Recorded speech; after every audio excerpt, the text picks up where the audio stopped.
When the pandemic first came to our shores, I recall the news media outlets would have their experts on for advice on how to deal with the emotional stress of being locked down, perhaps losing one's job, being disconnected from our family and communities. So I'm always fascinated to hear how the world's experts advise on coping with stress. And the best advice from them was always the same. They would say practice mindfulness, meditation, try aromatherapy, be sure to get exercise, eat well, and get enough sleep.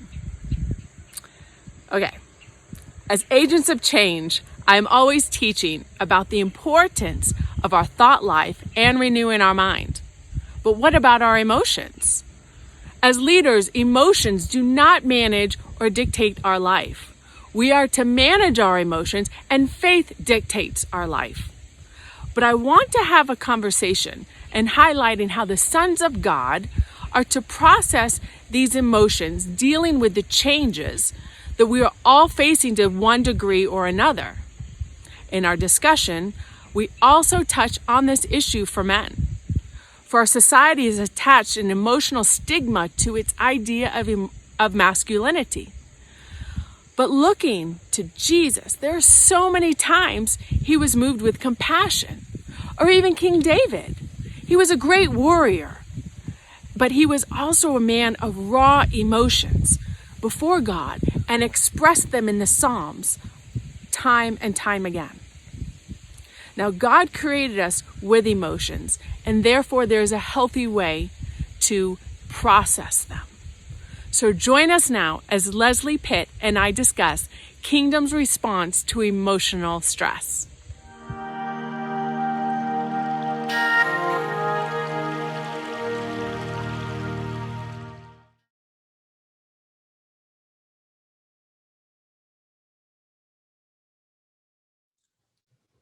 Leslie, thank you for joining us. It's so good to see you. It's an honor and a privilege to have you join in this discussion today as we discuss Kingdom response to emotional stress. Now, Leslie has a master's in Christian counseling and is a licensed marriage and family therapist. She has helped me personally in the past with a few issues. And not only did I meet her through Dr. Miles' organization, Itwala, as we are fellow trustees, but you also went to college with him. Yes. So thank you. Today's topic is Kingdom response to emotional stress. Leslie, we are seeing so much uncertainty, unpredictability in this world. You know, we have physical disconnections. We're not in control of our travels and weddings going on. And, you know, a lot of people lost their jobs, their livelihood. It's just been one thing after another. And when I talked to you, this was something that was on your heart, was regarding our response emotionally to these factors. Now, I have to confess, I come from a family where emotions were stifled. They were not encouraged. I felt they were deemed as a weakness if you expressed them or let them control you. And I hate to say this, but my father takes pride in being known as Spock. Remember Spock in Star Trek? He had no emotions. He was all logic and very practical. Well, that's my dad. So please help enlighten us today on a healthy Kingdom approach to processing our emotions and all these changes that we're experiencing on a daily basis. So, Trista, we as humans were created with receptors for emotion. You know, we're created with receptors in our eyes to see, to take in light and color. And what's the purpose of that? The purpose of that is when we're in nature and we see beauty and we see, you know, beautiful flowers and sunsets, it draws us to the King, you know, to experience him. We have receptors in our ears to hear music, to hear the sound of the birds, to walk along the shore and hear the waves. And what is the purpose of that? It draws us toward the King, you know, to magnify him for his greatness. So we have these emotional receptors. You know, we take in our life experience and we can feel it in our bodies. And have you ever felt your emotions in your body? You know, you feel that tight gut, you feel clenched muscles, you feel heat, you feel your heart beating. You know, all these biochemical responses in our bodies where we're wired as emotional beings. So, what is the purpose of that? The purpose of it is not that we're led by our emotions. You know, we're directed by faith. It's not that we get our identity from our emotions. You know, our identity comes from our source. But here's the key. Emotions give us connection. You know, we are relational human beings. And one of the most important things we have is to connect with ourselves, to connect with the King, and to connect with one another. And so how does our emotional world contribute to those connections? So you talked about, you know, what's going on in our environment today. You know, so many losses. You know, people are losing control. They're losing security in their livelihood. They're feeling disconnected, afraid, worried, despair. There are substance abuse triggers, you know, to calm. There are trauma triggers that people are feeling from, you know, past painful experiences. What we want to focus on today is what the kingdom keys are. And that is in processing our emotions. We don't camp in our emotions. We don't push them down, because if we push them down inside of us, then we have to numb to keep them down. We don't push them away from us by becoming a victim and blaming something or someone else for our emotional world, because then we can become bitter. But what we want to do is to look at a model of processing emotions. And there's a key word that I'm going to tell you in this that our society doesn't know a lot about, and that's grieving. Most emotions, grieving. Who hears about that nowadays? We don't. But here is the key, Trista. We are in relationship with someone who is described as a man of sorrows, acquainted with grief. We are in relationship with someone who's described as someone who bore our sorrows, bore our griefs, and by whose wounds we're healed. So what does it look like in modern society to grieve? You know, we think about people who lived maybe 100 years ago that wore black armbands when they were in mourning. It was a symbol that there's something going on in their life that's meaningful. So what does it look like today? Grieving means to sit with our pain. How easy is that? In our society, not at all whatsoever. As a matter of fact, the night my mother died, it was 10 o'clock at night. The next morning, I'm at work and I just dive into my work so I don't have to process or deal with it. So we all have different ways, because I think, like you're saying, we don't know how to deal with grief or loss. Mm-hmm.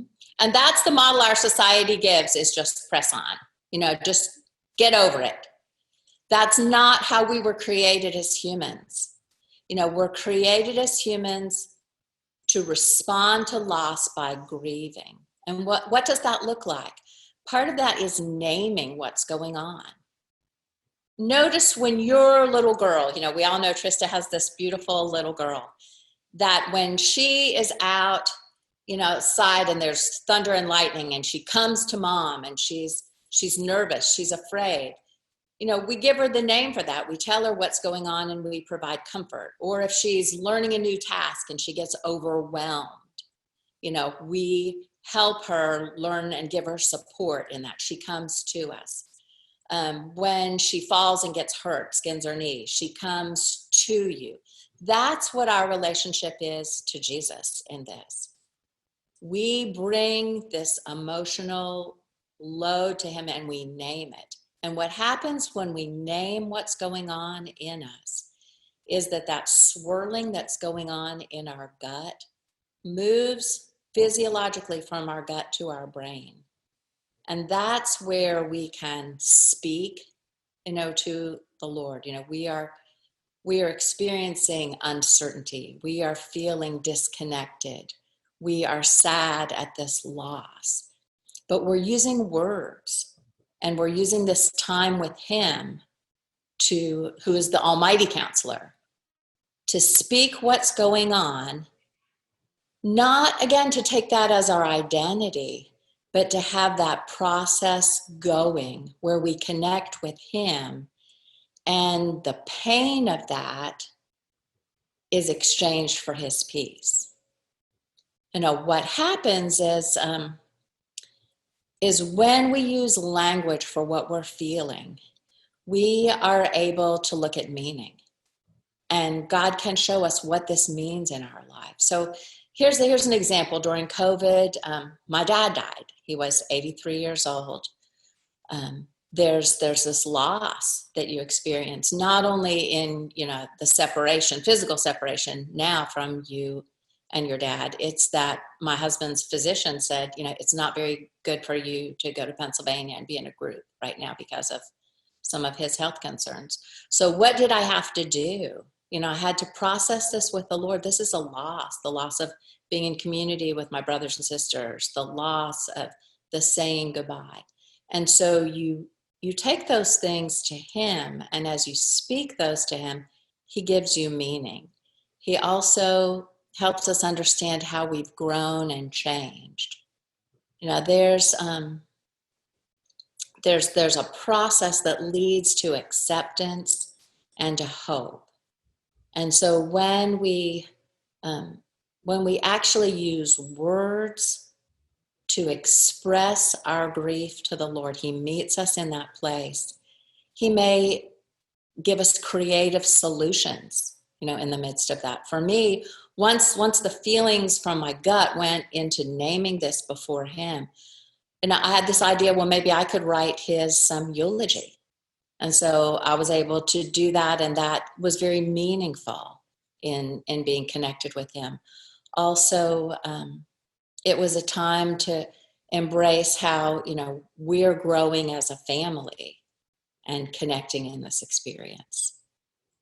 So it sounds to me, because the way that I understand it, for instance, if I have a frustrating situation, or I'm disappointed with something, there's times where I'll call a friend, or I'll Marco Polo them, or I'll even say something to God like, there's another one. I can't believe it.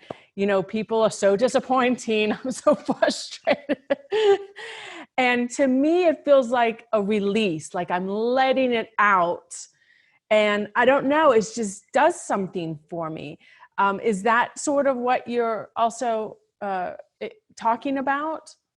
Yes, because you're creating the connection is not only with yourself, understanding what's going on in that swirling inside of you, and that bodily emotional response to whatever experience you're going through. It's connecting you to yourself, it's connecting you to the Lord, but it's also connecting you to a community. If you have 2 or 3 friends that are able to sit with you and listen and help you go through this process of working through your emotions, that's a gift. And we should cultivate relationships with those type of people in our life, because they're the ones that celebrate hope with us. They're the ones that see how we grow through a painful experience. And that's very powerful. Also, sometimes there's situations where there's no solution to the situation. It's just something that happens. And even just having that sounding board of a friend, I understand where you're, I'll never forget that scripture. It says, grieve with those that are grieving, rejoice with those that have something to rejoice about. So that's why, like, even on Facebook, if somebody's dealing with a situation, I can't understand it or relate to it, but I can say, I am so sorry that you're going through this. I can only imagine. And I think when people connect with us, it seems like there's support there in that regard. And it can be very healing. And I don't know if, I don't know if you can speak to the difference between men and women processing them also, because it seems like we're much more emotional and our society has engaged for the men not to be as emotional. And what does that look like for men who may think, oh, I'm a weak man, it makes me sissy? What would you say to that?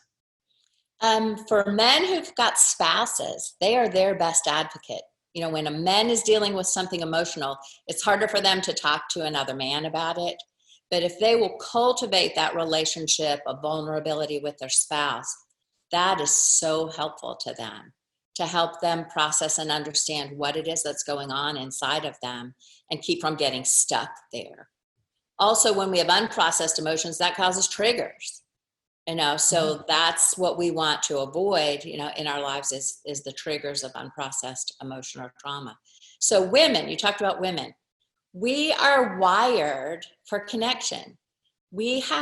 All of us have what's called a mirror neurons. So you think about a mirror. A mirror is something that you look at that you can see a reflection. So you, Trista, have mirror neurons in your brain that not only take in your own emotional state, but by what you see and hear, and nuanced in people's facial expressions, you take in their emotional state too. And sometimes we take them in so quickly, it happens in a nanosecond, that we can feel what someone else is feeling. That's a gift, in community, to be able to contribute. So our women friends may pick that up more, something in the tone of our voice or in our face, and they can name it, sometimes that, wow, maybe you're feeling overwhelmed or you're feeling disconnected. But what happens, I'm going to read you a verse that I love. Blessed be the God and Father of our Lord Jesus Christ, the Father of compassion and the God of all comfort, who comforts us in our troubles and comfort those in any trouble with the comfort that we ourselves have received from the Lord. Isn't that wonderful? 2 Corinthians 1:3. We have, in our community, that ability and gift to comfort one another, to be a safe space for us to process our emotions. What a gift. Yes, and I have to tell you, I'm reading books on children and how their brain develops and their emotions develop, because I'm trying to understand my son, who's 8 and seems to be so emotional and so triggered all the time. And I look at him like he has 5 heads, because I can't. I'm like, what's wrong with you? And I remember this one book saying that women bond through communication and men bond through activities. And I go, that's very interesting how God wired us so differently. And once I understood the purpose of a woman, I stopped trying to be a man and not have emotions and stifling them. And it's really helped me understand myself more and be okay with how God made me, that it's okay to have emotions and express them. It still takes some work sometimes, but it's so important. So I think this is a very valuable conversation we're having, because all of us come from different environments and different triggers and different cultures too. And we do need to have a kingdom paradigm on how to process these emotions, because it's a part of our daily lives.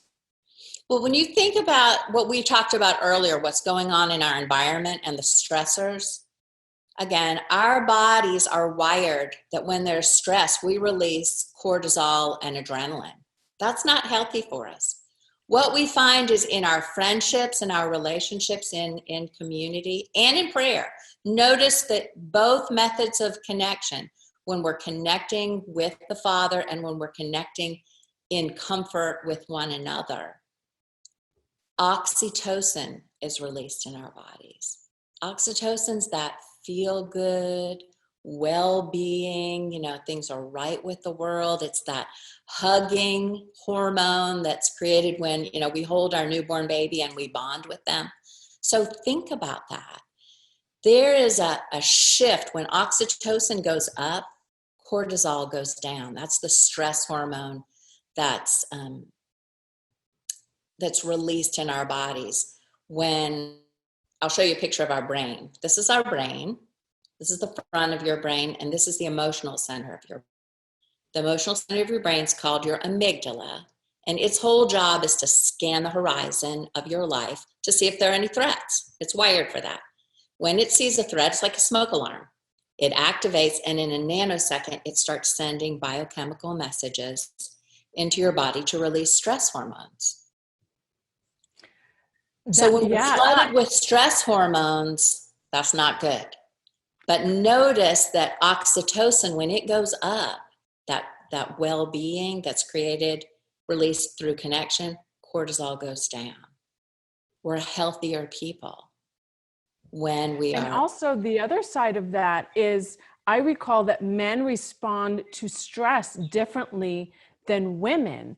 And when I learned that, Shiloh was just born. And that's why men can have a hard day at work. They have testosterone. They're built to deal with these stresses. They're built to carry responsibilities and burdens and whatnot. And they, as soon as their head hits the pillow, they're out. Their brain shuts off.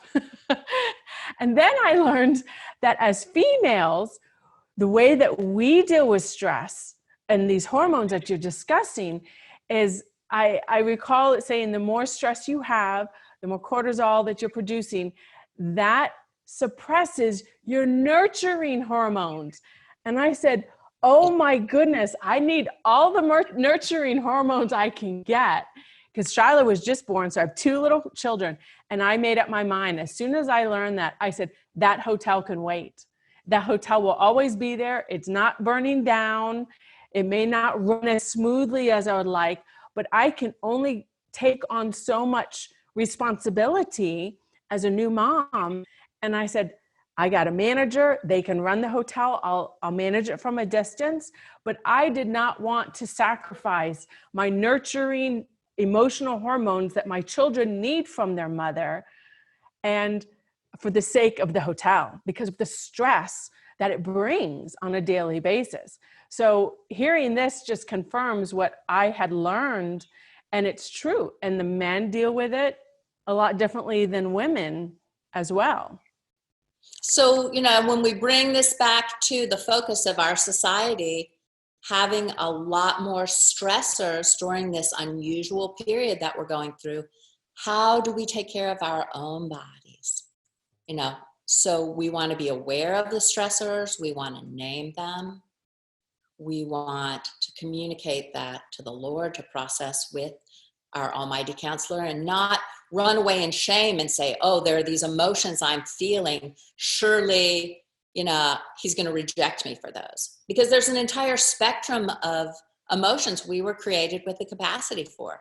And there's those, what we would think of are the more pleasure-oriented ones of excitement and anticipation and joy and peace. But there's also a whole nother set of emotions that we have capacity for that are mentioned in our manual. When it talks about despair and overwhelming and heartbreaking and sadness and anger, the Lord doesn't send us away when we have those emotions. He welcomes us to come to him. And we need to get that in our mindset, that we don't just kind of hide from him in shame. We recognize when we name these emotions, there's a purpose, because he wants us to go to him and reveal to us that he is our shelter. He is our refuge. He is our deliverer. He is our peace. And we experience him in a way through these painful emotions that we couldn't without those.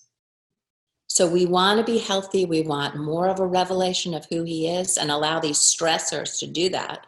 We also want to allow these stressors to help us create better community and connection with one another to be healthy. Leslie, as you're speaking, it reminds me of a king in the Old Testament. And he had a very close relationship with God, King David. And he wrote a lot of Psalms regarding these very emotions that you're discussing. And he was very vulnerable. And I think sometimes in our society, we are, put vulnerability on the shelf as we have work to do, we have pride, ego in the game. It's our perception of people's perception of ourselves, and the stigma that we've put out that we're not vulnerable. And that's a big lesson that I've learned in the past few years, is that vulnerability and being absolutely transparent when you're going through hard times. And it reminds me of what King David wrote most of his Psalms about, were emotions. Mm-hmm. Mm-hmm. Now, in following that up, there are some emotions that are not consistent with our identity.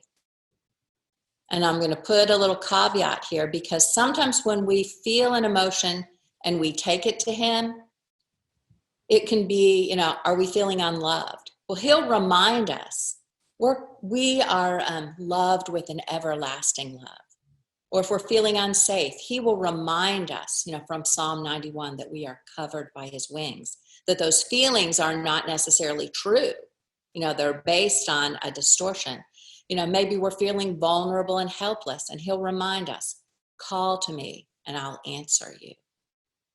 Maybe, at times we could feel abandoned. Well, that's not true based on our identity with our source. Then he'll remind us he'll never leave us or forsake us. So one of the things that happens when we go to him and take our emotions is some he will comfort, but others he will help us to see that we have the wrong sense of our identity in that place. That's yes. A collective way of experiencing our emotions then too. And as women, yes. We need to know that. We need to know that too. Yes, I'm speaking to myself, and men, we're all humans, we are humans. And I think that, men can experience that as well. Mm-hmm. So to summarize, we need to understand our emotions. As you said, it comes from the gut to the head, and express them to God or express them to others in our community. They can help us also name them, process them. And of course, God is always there day and night, thank goodness, and the Holy Spirit to help us navigate that so that we can be healthy individuals and process our emotions. Leslie, I have to tell you, in 2018 and 19, I went through 2 years of chronic stress. I promise you, I could feel the cortisol running through my veins. I was producing it on a constant basis, and it took an extreme toll on my health. And when it was all said and done, it took me about 1.5 years to get my health back. But I wasn't able to get to that point till those stressors were behind me and the responsibilities and the burdens that were given to me, because we can only control what we can control. And we know principles, we have understanding. I knew it was just a season. And honestly, I was like, God, are you sure I can go through this? You said you wouldn't give us anything that we couldn't bear. And I know that's true. And besides the Lord, the other thing that got me through that season was the community that was like-minded, kingdom-minded. Even if they couldn't relate, they tried to help. They'd help me with my children. And I could never repay them for that time where I was just done. I was tanked. I didn't know if it was coming or going emotionally, mentally, physically. I was at my end. And so I thank God for the community of kingdom-minded people around us that can help us. I know the one time you traveled to Greenville 2 years ago, and I was able to express these things to you. I was in the middle of it. And nobody could do anything to help me. And then, there was nothing. It's things I had to go through. And coming on the other side, it was the greatest blessing. I got my health back. I'm able to activate and walk in my purpose again, the vision that God sent me here for. And it helped me emotionally as I'm looking at people and their circumstances or what they're going through, a lot more empathy, a lot more compassion, a lot more patience.